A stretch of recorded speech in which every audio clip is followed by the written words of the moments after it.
Iya, silakan Mbak Sarah.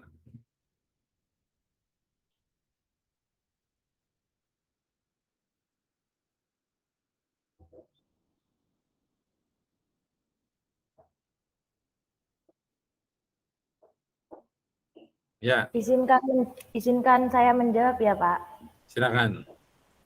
Menurut saya HP saya itu menguntungkan bagi saya itu untuk berjualan, Pak.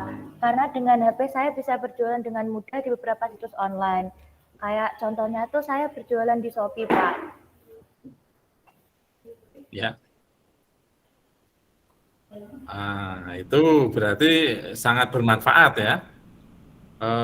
Saudara memproduksi sendiri atau menjadi reseller? Saya menjadi reseller, Pak. Oke, jadi yang saudara dapatkan manfaat dari handphone ini adalah saudara tidak perlu membuka toko. Benar, Pak. Nah, saudara tidak membuka toko, tetapi seolah-olah saudara punya toko, Iya, ya Pak. kan? Nah, itu suatu efisiensi yang sudah sangat besar. Saudara punya karyawan? Tidak, Pak. Saya Tidak. owner sekaligus Oke. pegawai. Jadi masih bisa menangani, kan kerjanya paling menyalurkan atau juga barangkali harus mengepak sendiri pun masih memungkinkan. Iya, Pak. Nah, itu berarti saudara sudah melakukan efisiensi yang kedua, yaitu sumber daya manusia. Tidak perlu menggaji, seluruh keuntungan dimakan sendiri. Benar, Pak. Ya, nah dampak yang lain, barangkali saudara tidak juga harus membayar izin usaha. Ya, kecuali toko saudara memang akan terlibat di dalam event-event pemerintahan yang berhubungan dengan hibah dana. Itu saudara memang harus mempunyai legal standing gitu ya. Tetapi kalau saudara hanya untuk berjualan saja, silakan saja saudara punya toko sendiri dan itu tidak perlu izin khusus. Oke. Yang berikutnya, saudara bisa menyentuh atau menggapai atau bisa menyebarkan informasinya dengan begitu mudah. Bisa ya, Bisa, Pak. saudara tinggal masukkan ke dalam Shopee, dan saudara tidak usah berpikir bagaimana supaya terkenal, karena Shopee sudah akan berupaya untuk supaya Shopee terkenal. Ya, Pak, benar sekali. Jadi tinggal ngasih nama barangnya apa gitu, nanti buyurnya tinggal cari yang dicari gitu, Pak. Oke, daripada saudara mempunyai web e-commerce Ya, Pak, sendiri, itu lebih banyak. ya, dan saudara, betul, saudara punya web sendiri, saudara harus membangun web sendiri, itu semuanya biaya, saudara harus menghosting, itu juga biaya, saudara harus selalu memelihara, memonitor, ya, itu perlu biaya dan perlu tenaga terampil. Kemudian yang lebih susah lagi adalah saudara harus selalu mempromosikan e-commerce saudara, web saudara, kepada orang-orang yang lain. Karena apa gunanya saudara punya web, tapi tidak dikenal orang. Ya kan? Nah, jadi dengan Mbak Sarah ini ikut bergabung kepada portal e-bisnis yang sudah ada, seperti Shopee dan yang lain-lain, maka saudara sudah tidak lagi terlibat, saudara tidak perlu lagi berpikir tentang teknologi yang tadi saya bicarakan. Nah, itu efisiensi. Dan apakah saudara tetap bisa berjualan, menjual barang dan mencari konsumen? Jawabnya tetap bisa. Ya, artinya Tercapai, Pak, tujuan saudara karena ada berbisnis tercapai konsumen. enggak? Tercapai. Itu namanya efektivitas. Ya. Jadi efektif. Efisiensinya, saudara tidak perlu banyak biaya. Saudara mau membuat terkenal web kamu itu, waduh, enggak gampang itu. Ya toh? Dan saudara enggak usah berpikir. Karena saya sudah nebeng di Shopee. yang sudah terkenal itu ya. Nggak perlu buat iklan kan Mbak Sarah? Iya, Pak. Ya, terima kasih Mbak Sarah. Ya, semoga bisnisnya tambah sukses ya, sambil kuliah sama berbisnis. Waduh, luar Amin, biasa Pak. ini. Terima kasih, Pak. Ya, oke. Yang lainnya silakan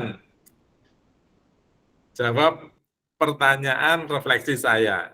Ya, apakah sejauh ini handphone yang saudara gunakan itu memberikan efisiensi dan efektivitas buat saudara?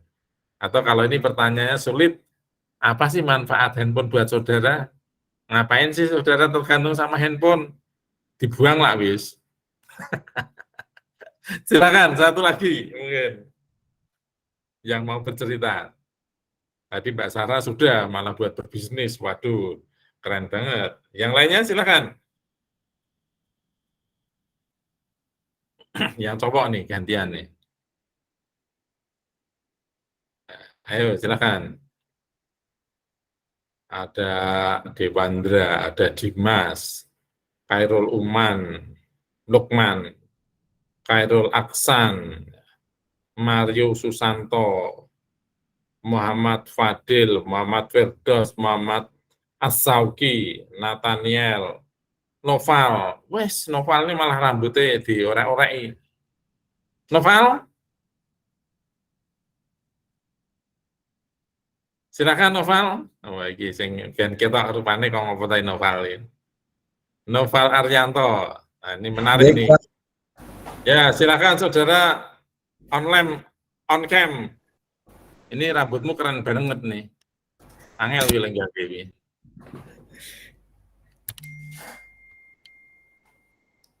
Iya, Pak. Nah, wah, rambutnya udah hilang nih. Iya, Pak. Ya, iya toh. Ya, jadi antara foto dan kenyataannya bisa sangat berbeda ini ya. Yes. Maka jangan terlalu baper kalau saudara masuk ke dunia online gitu ya. Udah, Pak. Oke, silakan Mas Noval. Gondrong, Pak. Itu gondrong, Pak. Oh,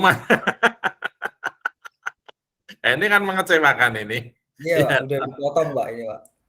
Gambare gondrong bareng ndelok fotone bareng ndelok wonge lah kok pendek ngono. Ya, silakan Mas Noval. Apa sih peran HP saudara itu selama ini? Kalau bagi saya sendiri sih, Pak, saya kan nggak berbisnis. Jadi saya sih lebih ke bisa mencari hal-hal baru dengan lebih baik sih, Pak. Dengan lebih mudah, lebih tepatnya. Oke, kalau kamu mencari hal-hal yang baik, contohnya apa? Ya bisa kayak belajar, bisa kayak mencari relasi, terus kayak apa ya? Banyak sih, Pak. Kalau saya Wah. sendiri Kamu ini di rumah? di kosan, Pak. Oh, di kosan.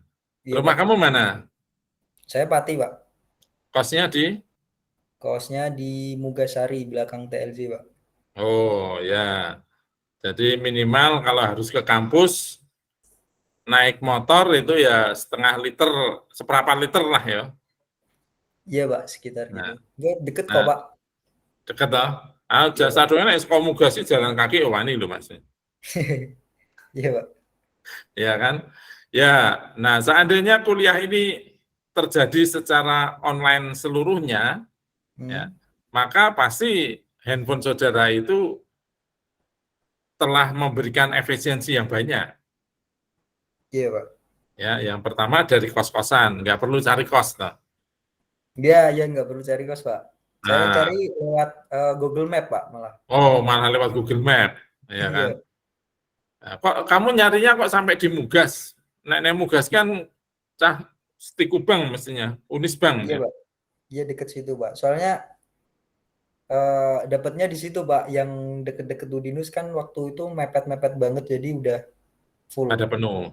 Iya, Pak. Oh, ya kalau kamu dekat Mugas berarti kompensasinya kamu bisa sering olahraga gitu ya. Iya, Pak. Olahraga di TLC, Pak. Benar ya. Ya, baik, terima kasih. Berarti saudara bisa memanfaatkan HP untuk hal-hal yang baru, kuliah, Pak. ilmu banyak sekali, betul. Iya, Pak, bisa Juga nyari mencari info. hiburan, ya Iya, toh. iya, Nonton Pak. film tidak perlu bayar. Iya. Nah, Ada yang bayar sih, Pak. oh ya, yang cari yang tidak bayar toh ya. Ya, nah, kalau ada yang bayar Iya, lebih baik ya. iya, Pak. Saudara berlangganan channel Marvel gitu ya, misalkan. Iya. Oke, oke, terima kasih Mas Noval. Iya, Pak. Terima kasih Ah, sama-sama, Pak. ya, tadi ada yang longok nih, Mas Suninda. Ah, Mas Suninda punya cerita apa nih tentang HP-nya ini? Bermanfaat atau tidak? Kalau tidak, wes dibuang wae lah. Gimana, Silakan, Pak? Mas Suninda ya. Open cam nggak, Pak? On cam Ya, nggak, Pak? open loh ya. Oh, bagus-bagus orang dipamerke. Pak, kalau saya sendiri juga belum ada kegunaan, Pak, selain untuk berkomunikasi dan yang lain-lain, misalnya mencari alamat. Iya, Pak. Bener, Pak. Cari pacar gitu. Iya. Mencari Belum, pacar masuk. nggak ada, Pak. Lu kan ada aplikasi untuk mencari jodoh itu. Iya, Pak, tapi nggak ada ini, Pak. Nggak ada ini, Pak. Enggak ada. Ayo tuh install di C. Itu Nggak temanmu pasti ada minat, yang tahu. Pak. Iya, Pak. Ya, jadi gini Mas Uninda. Tadi saya kan ngomongnya cukup jelas ya pertanyaannya. Kalau saudara tidak mampu menemukan manfaat dari HP saudara, ya buang saja lah. Untuk apa itu? Nah, Karena iya. HP itu akan memberikan biaya, cost. Kan gitu ya. Itu Master Bumble sama Tinder, Pak. Loh, ada yang komentar nih. Ada yang komentari kamu nih. Itu Master terkenal itu, Bumble Pak. sama Tinder. Pokoknya, Pak. Ya, ya, saudara bisa manfaatkan hobimu itu untuk menjadi sebuah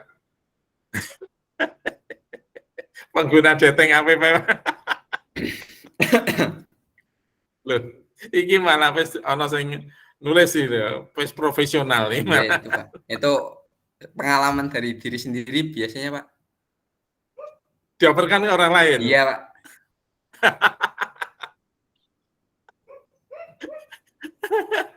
Ya, ora apa-apa lah.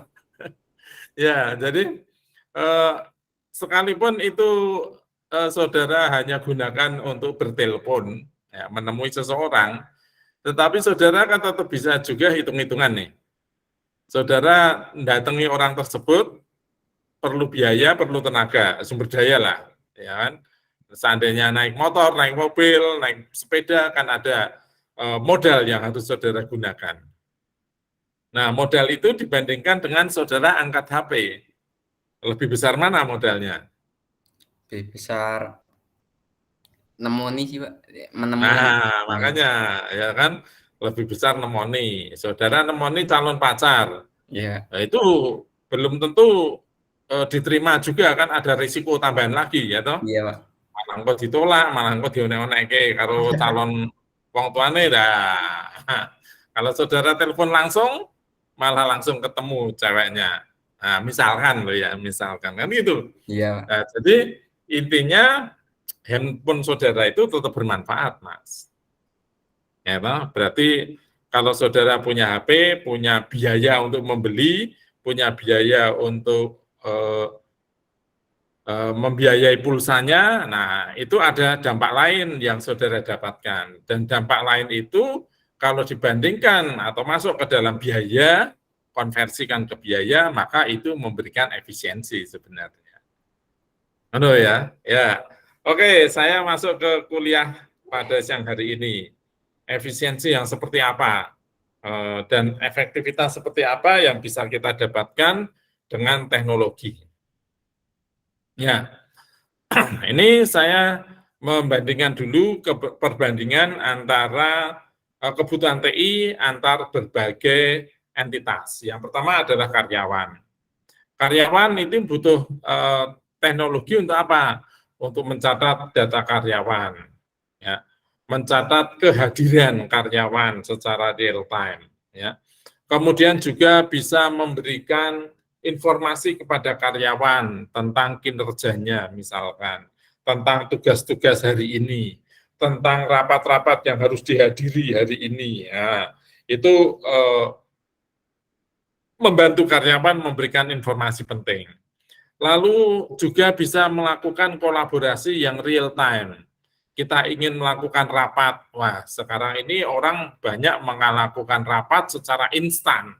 Ya, tidak usah pusing ada cari tempat, tapi langsung saja kita share lalu kita melakukan video call. Ya, itu juga bisa. Kemudian juga bagi karyawan itu teknologi bisa dipakai untuk melakukan sosialisasi, ya, atau melakukan hubungan komunikasi dengan karyawan, ya, membuat grup-grup untuk membicarakan hal-hal yang penting di dalam pekerjaannya. Ya. Lalu karyawan juga bisa memanfaatkan teknologi untuk menganalisis kinerjanya. Misalnya sebagai seorang salesman, dia tentu ingin tahu bagaimanakah kinerja saya sampai dengan tanggal 15 ini. Apakah target saya sudah tercapai? Sudah berapa persen jualan yang saya berikan? Sudah berapa persen target yang saya dapatkan? Mampukah saya mencapai target pada akhir bulan supaya mendapatkan bonus yang utuh? Nah, itu namanya pelaporan untuk analisis. Ya. Nah, demikian pula juga seorang karyawan pasti membutuhkan otomatisasi. Kalau dia seorang salesman, maka kalau dia tugasnya di pasar, dia pengen setiap kali dia ketemu dengan konsumen, lalu konsumennya berpesan sebuah barang, maka pesannya ini akan bisa langsung diketikkan, akan menjadi sebuah surat jalan, dan pada hari itu juga barang yang dikirim, barang yang dipesan bisa segera dikirimkan oleh perusahaan.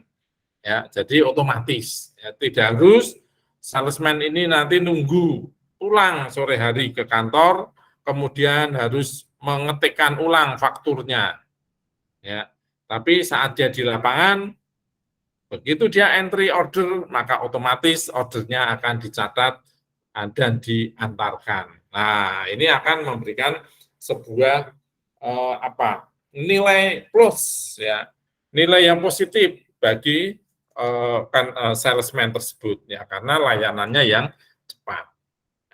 Oke, kalau bagi konsumen, apa manfaat dari teknologi ini? Adalah untuk mengakuisisi dan mempertahankan pelanggan. Ya. Perlu penyapaan secara khusus. Ini contoh ya pada ya ini cerita saya ini. Saya sedang bermasalah dengan sebuah provider internet di Indonesia. Masalahnya adalah tanpa ada pemberitahuan, ujuk-ujuk tagihannya nambah. Wah, saya tidak mau, ini bukan masalah nambahnya berapa, tapi masalah etika, saya bilang gitu. Kalau mau nambah itu ngomong dulu, ya, apalagi provider ini juga kadang-kadang berlaku curang. Curangnya apa? Saya bayar lebih mahal, tetapi fasilitas yang saya dapatkan malah di bawah dari tetangga saya yang bayarnya lebih murah. Nah, alasan dia adalah bahwa Bapak dengan dengan tetangga Bapak, pelanggannya lebih lama. Mosok ada progres seperti itu? Nah, terus kita cari tetangga yang lebih muda, ya, masa langganannya. Ternyata sama juga dengan saya. Loh, apa kelebihan saya dengan dia yang lebih lama? Karena saya tidak mendapatkan fasilitas apa-apa. Itu yang pertama. Yang kedua, sebenarnya saya dengan tetangga saya yang katanya lebih lama itu sebenarnya enggak, lebih lama saya. Tetapi saat saya karena saya pergi keluar kota, pindah, lalu internet saya sebenarnya tidak dilepas, nah saya akan mengaktifkan lagi, mereka tidak mau, Pak, enggak usah diputus Pak yang dulu, Bapak pesan lagi aja dengan nama yang baru. Nah, disarankan begitu, sehingga akhirnya saya menjadi terkesan pendaftar yang lebih muda. Nah, saya enggak mau bayar, saya bilang, saya enggak mau bayar karena ini kamu curang, gini. Nah, terus sudah sekian minggu ditelepon terus, istri saya ditelepon, istri saya sudah ngambek, enggak mau. Nah, terus telepon lagi ke saya jelaskan seperti itu. Jadi saya enggak butuh lagi, silakan aja kamu cabut aja, saat ini pun boleh, nanti saya bantu, saya bilang gitu. Enggak berani, karena itu akan merusak reputasi dia. Ya, saya tahu, kalau saya enggak butuh, karena saya di rumah saya punya 3 provider loh Mas. 1 provider angus, masih ada 2 provider yang saya gunakan. Jadi enggak paten, kan. Nah, terus akhirnya orang ini bilang, ya sudah Pak, kalau gitu kami sudah berbicara dengan manajemen, maka kembali ke semula, bilang itu. Wah, kamu semakin tidak bisa saya percaya, bilang gitu. Karena dengan omongan seperti ini, kamu terus menurunkan harga. Jadi sebenarnya standar kamu itu ada atau tidak? Bingung meneh dia. Ya kan? Bingung lagi. Nah, itu karena memang sistem dia yang tidak baik. Tapi dari sisi lain, saya menghargai ya bahwa dia itu ketakutan kehilangan pelanggan. Ya, provider tersebut ketakutan kehilangan saya sebagai pelanggan.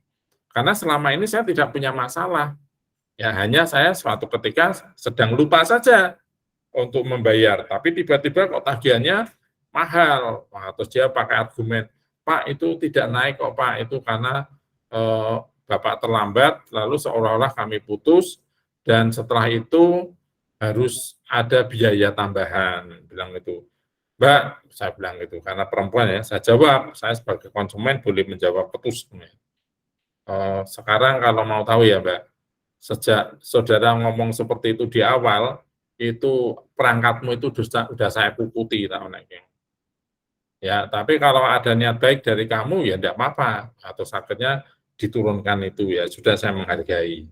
Nanti kedepannya Bapak saya potong karena Bapak telah tidak bisa menikmati acara kami atau tidak menggunakan manfaat kami selama tanggal 1 sampai dengan tanggal 15.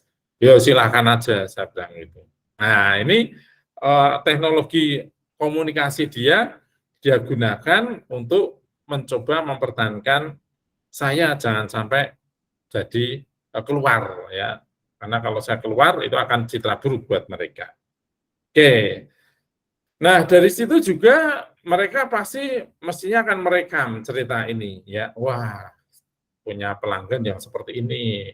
Ya, ternyata Bapak ini punya provider banyak. Nah, jadi saya akan bersaing dengan yang lainnya. Ya iya, ya toh. Jadi dari situ dia kemudian akan mencoba untuk memperbaiki layanannya, kan gitu. Nah, kemudian tadi juga bagi konsumen, maka teknologi ini bisa untuk menciptakan jaring sosial ya. Ada media-media sosial, aplikasi-aplikasi untuk media sosial ya, orang saling berhubung, orang bisa terhubung satu dengan yang lain ya, orang bisa mencari teman kencan ya, orang bisa mencari jodoh ya, karena jodohnya juga benar atau enggak ngerti. Ya, tapi yang penting ada fasilitas. Nanti kemudian kopi darat, lah cocok ya, tadi seperti Mas Sopo Noval ya. Wah, tak kira rambutnya gondrong, gimbal, sebulannya malah gundul. Wah, kecewa. Karena mungkin ada seorang gadis yang pecinta rambut gondrong gitu kan. Oke. Nah, untuk tadi Mbak Sarah ya, sudah melakukan menggunakan teknologi handphonenya untuk B2C ya, atau bisnis to consumer ya.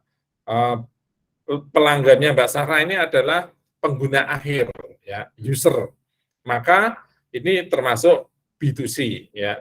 Mbak Sarah sebagai pembisnisnya dan konsumen itu adalah pelanggan-pelanggannya. Ya. Nah, dia kemudian juga menggunakan perangkat tersebut untuk terhubung dengan suppliernya, karena Mbak Sarah ini fungsinya perannya adalah sebagai reseller. Nah, itu aplikasi B2C ya. Mbak Sarah sudah masuk ke situ. Nah, kemudian apakah manfaat teknologi untuk partner dan regulasi? Ya. Untuk menghubungkan antara pemasok dengan produsen. Ya. Jadi produsen itu tergantung dengan pemasok. Kalau dia bisa memproduksi barang yang baik dan kemudian laku keras, maka eksistensi dia tetap saja tergantung dari bahan baku yang dia butuhkan. Kalau dia tidak bisa mendapatkan bahan baku yang dia butuhkan, tidak bisa produksi. Sekalipun dia banyak pesanan, tapi produksinya terlambat, bisa saja itu menjadi hal yang buruk. Pelanggan akan lari. Ya. Maka dengan adanya teknologi ini, diharapkan bisa terjalin hubungan yang lebih erat antara supplier dengan produsen. Sehingga supplier selalu bisa mengakses stoknya ya, di pabrik tersebut supaya stoknya tidak sampai habis. Ya. Begitu mau selesai, begitu mencapai angka tertentu, maka kemudian supplier otomatis akan mensuplai. Demikian pula dengan harganya. Ya. Akan ada informasi kenaikan barang, bahan baku, dan segala macam, bisa diinformasikan lebih dini. Nah, tapi yang lebih penting adalah menjaga ketersediaan bahan baku. Itu yang paling penting. Oke.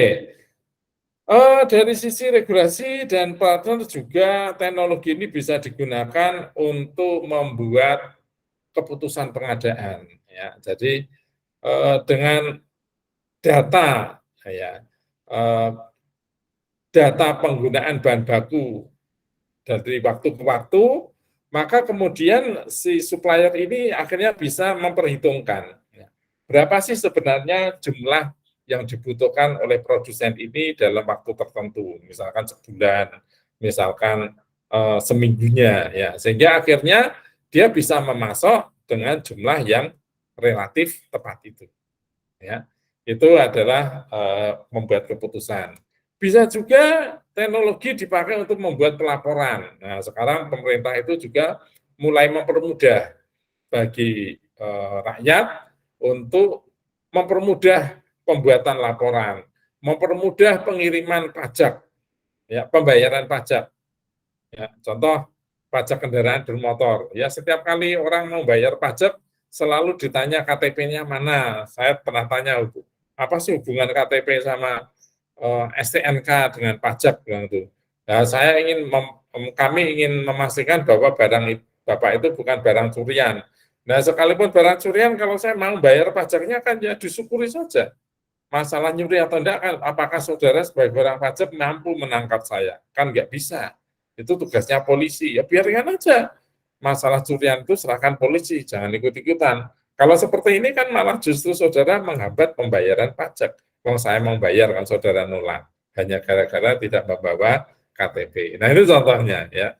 Nah sekarang ternyata itu benar ya. Apa yang saya katakan itu ternyata benar. Sehingga sekarang pemerintah mulai mengumumkan untuk pembayaran SNK tidak lagi perlu KTP. Ya, itu contoh-contoh dari penggunaan teknologi. Ya, oke. Nah, kalau kita melihat penggunaan teknologi dari sebuah perusahaan secara utuh, ya, maka saudara bisa lihat gambar di sini, ya, bahwa teknologi ini akan menghubungkan atau mengintegrasikan seluruh komponen dalam satu perusahaan. Ada bagian keuangan, ada bagian penjualan, ada bagian SDM, ada bagian pabrik, ada bagian accounting. Ya, accounting itu beda dengan finance. Ya. Kalau accounting itu menganalisis rugi laba khususnya, kalau finance itu memanajemen aliran keuangan. Ya. Nah, semua itu punya fungsi sendiri-sendiri, tetapi sebenarnya satu dan lain itu terkait. Nah, maka teknologi bisa diterapkan untuk mengintegrasikan fungsi-fungsi yang ada di satu perusahaan. Dan kemudian teknologi ini juga bisa dipakai sebagai media untuk menghubungkan dengan pihak-pihak di luar dari perusahaan. Juga teknologi ini pada akhirnya bisa memberikan satu kumpulan data yang bisa dipakai untuk menjadi pendukung pembuatan keputusan. Ya, itu manfaat teknologi dalam sebuah perusahaan. Nah, di dalam sebuah perusahaan, maka teknologi ini juga bisa digunakan untuk membantu memecahkan tantangan bisnis di semua tingkat manajemen. Saudara tahu bahwa manajemen itu ada berbagai tingkatan, secara umum ada 3, yaitu level operasional yang paling bawah, kemudian level manajerial yang bagian tengah, dan level strategis yang menentukan strategi perusahaan pada level yang di atas. Masing-masing level ini membutuhkan informasi yang saling berbeda satu dengan yang lain. Maka teknologi bisa dipakai untuk membantu menyediakan informasi-informasi yang berbeda dari berbagai level di dalam perusahaan, tetapi sekaligus juga bisa saling menginformasikan data satu dengan yang lain. Sehingga diharapkan keputusan-keputusan pada masing-masing level ini akan berkontribusi yang baik terhadap perusahaan.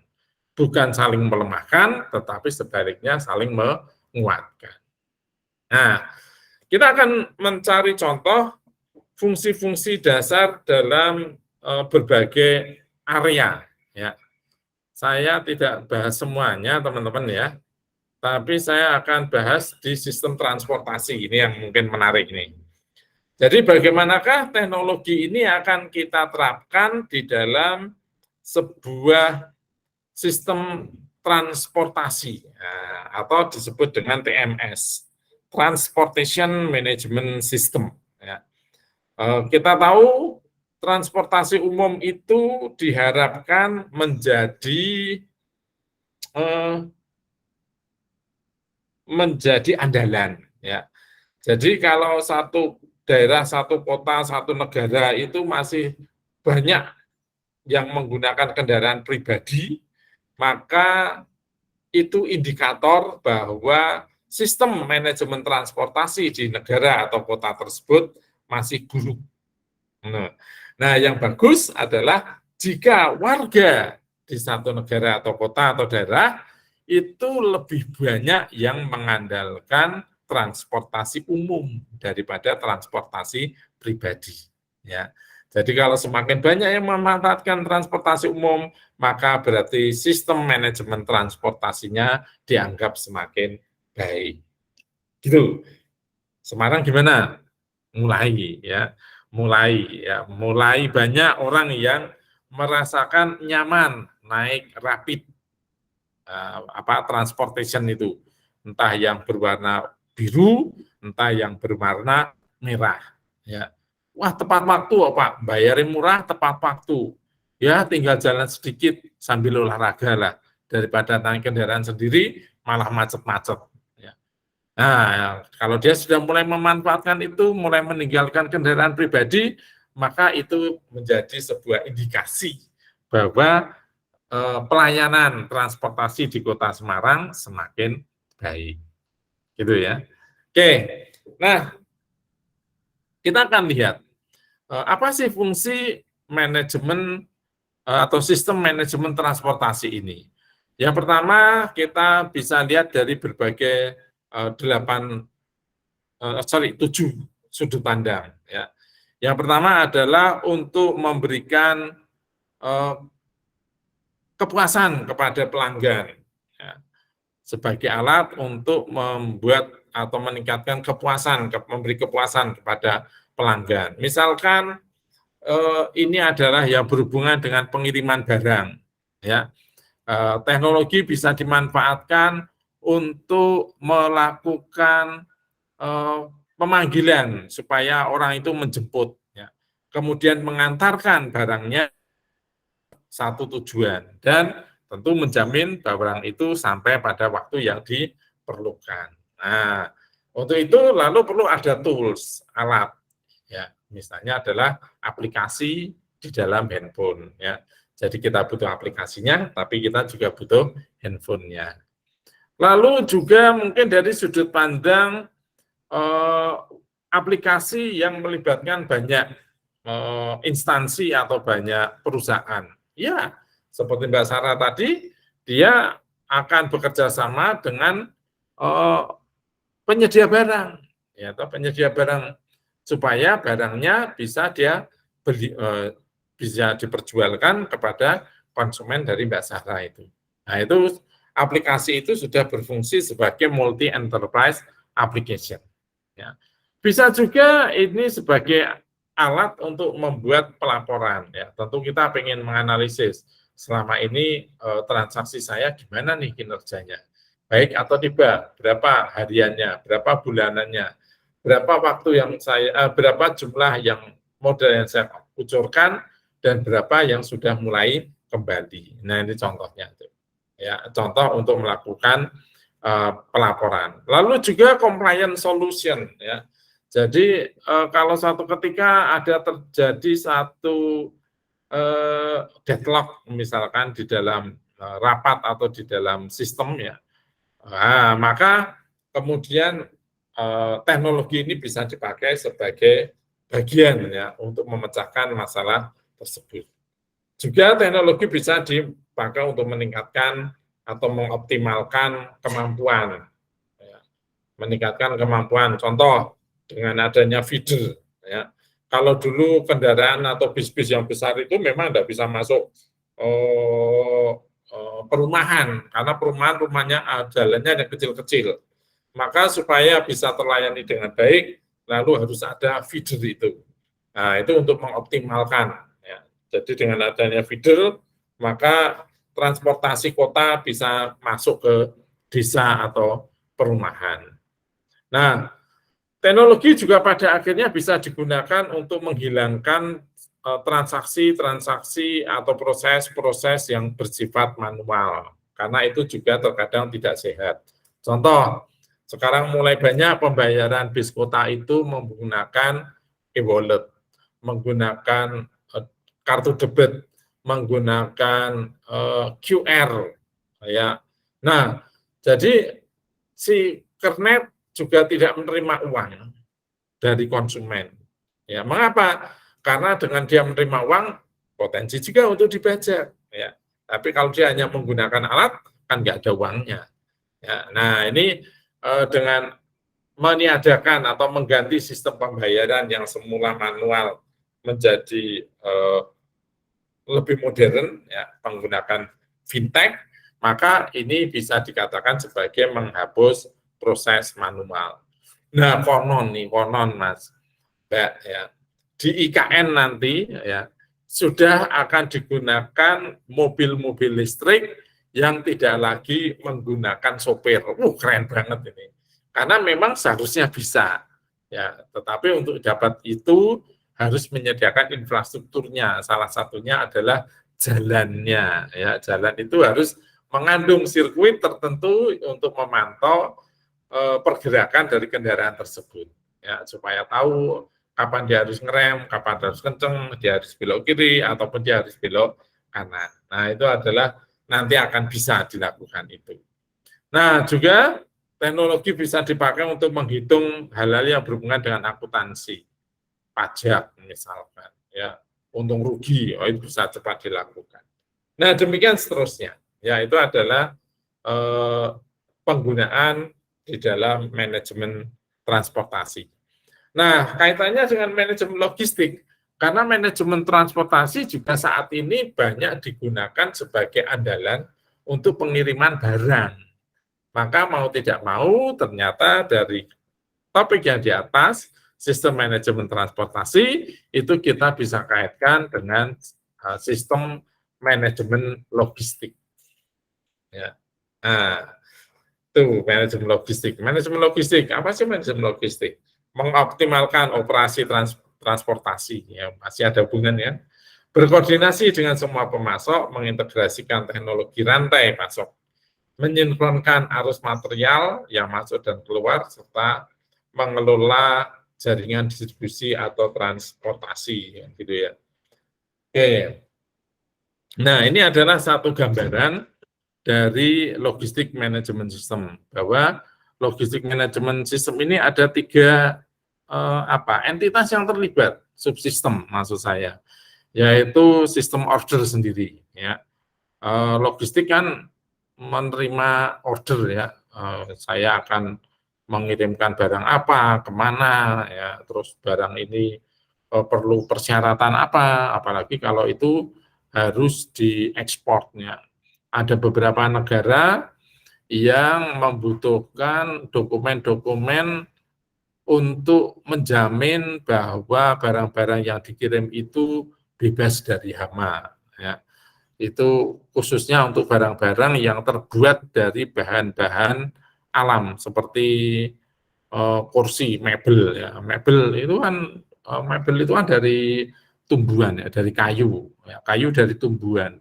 Maka kayu yang dipakai untuk membuat kursi ini berpotensi didiami oleh hama, dan negara tersebut tidak mau hamanya masuk, ya. Maka pada waktu kita menerima order itu juga harus ada hal-hal yang perlu kita perhatikan. Atau mungkin ada yang ekstrim lagi, ternyata kita menerima satu order untuk pengiriman barang dari satu negara ke negara lain, tapi ternyata negara lain itu adalah negara yang tidak mempunyai hubungan diplomatik dengan Indonesia, misalkan. Jadi misalkan yang tidak punya itu siapa ya? Contohnya Israel, ya. Nah, bagaimana cara saya mengirimkan barang ke Israel, padahal kita tidak mempunyai hubungan diplomatik, ya. Kalau dijawab secara singkat sih memang tidak bisa itu. Nah, itu order management di situ. Lalu freight management, tidak mungkin kita mengirimkan barang itu kita kirim sendiri, meskipun mungkin ada, tetapi untuk efisiensi sekali lagi kita bisa saja menggunakan atau memanfaatkan transporter lain, ya, khususnya misalkan kalau kita kirim barang, kita yang mengelola logistiknya, maka yang tugas ngirim itu adalah kita titipkan ke kapal, misalkan. Mengapa kok kapal? Karena kapal harganya, tarifnya jauh lebih murah daripada misalkan kendaraan pesawat udara, ya. Nah, maka harus ada sistem yang mengelola ini sendiri. Karena seperti kita menggunakan perahu itu, Mas, Mbak, itu kalau kita ngirim ke luar negeri tidak secara langsung, tapi terkadang harus transit, ya. Biasanya transitnya di Singapura. Nah, dari Singapura nanti barang itu lalu akan dikirimkan lagi. Celakanya dengan menggunakan transportasi yang berbeda dengan yang pertama. Wow, ini kan harus perlu pencatatan yang teliti supaya jangan sampai salah kirim, kan gitu toh, atau salah barang. Nah, itu. Maka kita harus kerjasama dengan bagian pengiriman, yaitu freight management system. Nah, demikian pula juga nanti kita akan berhubungan lagi dengan transport management system itu sendiri, khususnya untuk menangani pengiriman di satu kota atau di sebuah daratan, ya. Tidak melalui udara atau tidak melalui laut. Karena kalau udara dan laut itu ada pernik-pernik lain yang harus ditambahkan. Nah, ini makanya ada freight management system tersendiri untuk itu. Nah, ini bagaimanakah satu siklus dari logistik manajemen itu berjalan, ya. Jadi yang pertama tentu harus ada aplikasi, ya, baik dari sisi pengirim maupun yang akan mengirim, ya, ataupun yang entitas yang bekerja sama seperti freight management system tadi, kapalnya atau mungkin kendaraan yang lain, ya. Kemudian kita harus melakukan pencatatan barang itu secara ketat dan secara cepat. Maka biasanya menggunakan scan tag equipment, ya, with barcode untuk membaca, ya. Jadi misalkan kita naik pesawat itu tiket kita biasanya lalu diberi barcode ya untuk menunjukkan di situ akan ada informasi nomor tiket kita dan kemudian database kita, nama, lalu ada juga tujuan ya, tujuan barang, sehingga pada waktu nanti akan ada pensortiran ya, bagasi, maka kita sudah tahu bagasi kita ini akan terkirim kemana ya, karena kan tidak selalu kita pegang ya. Nah, perangkat-perangkat ini juga harus saling terintegrasi, saudara-saudara, supaya informasinya menjadi utuh. Masa sama-sama logistik manajemen tidak saling tahu kapal ini berangkat kapan, kapal ini bobotnya berapa, ya. Terus dia harus sampai berapa lama, ya itu masa orang ngerti, ya harusnya adalah tahu. Oke, nah dari setiap transaksi yang muncul lalu akan memunculkan kumpulan dari data. Nah, kembali lagi kumpulan-kumpulan data ini lalu kita bisa gunakan sebagai alat untuk melakukan analisis. Analisis untuk apa? Akhirnya untuk membuat keputusan meningkatkan bisnis tersebut. Nah, berikutnya dalam sistem inventory ya, ini inventory itu mengontrol stok gudang ya, lebih sederhana ya. Nah, di sini tentunya saudara harus tahu produk ya, saudara harus tahu biaya penyimpanan ya, karena gudang itu bayar Mas, sehingga barang yang dipesan barang yang disimpan di dalamnya ya harusnya dikenai charge. Kalau tidak nanti siapa yang akan bayar? Maka harus ada sistem pembayaran penyimpanan ya. Sementara kita juga memberikan kenyamanan berupa satu keuangan. Nah, itu mungkin dalam sistem inventory seperti itu. Oke. Lalu dalam sistem pabrik, wah ya, dalam pabrik itu lebih kompleks nih. Ya. Jadi manufacturing execution system itu akan berhubungan dengan PLC. PLC itu adalah alat pabrik yang bekerja secara mandiri. Ya, dia bekerja berdasarkan